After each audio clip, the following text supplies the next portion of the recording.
पियाबी कपड़ों में शामिल नमाज कबूल नहीं होगी। तकवे वाले लोग तो कब्रों में चले गए।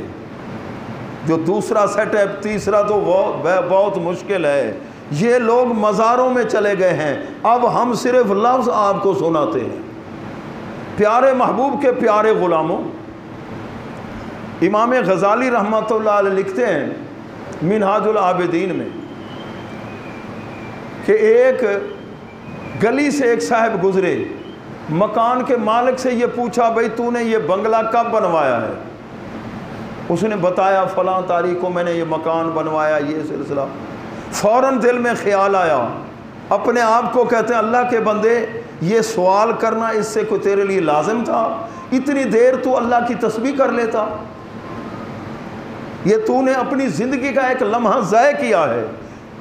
रोते रहे, 1 साल के रोज़े रखे, या अल्लाह मुझे माफ़ कर दे, मेरी ज़िंदगी का एक लम्हा है। हम तो गीबत में वक्त गुजार देते हैं, बोहतान के अंदर लोगों पर जुल्म व सितम करते हुए लायानी बातें सुबह से लेकर शाम तक ज़ुबान आरे मशीन की तरह चलती है। पता नहीं ये लफ्ज़ बोलना या नहीं बोलना फलां के बारे में। जहाँ भी हो, पढ़े लिखे हो अनपढ़ हो, कोई जगह गीबत से खाली नहीं है, बोहतान से खाली नहीं है। नमाज पढ़ लेना कमा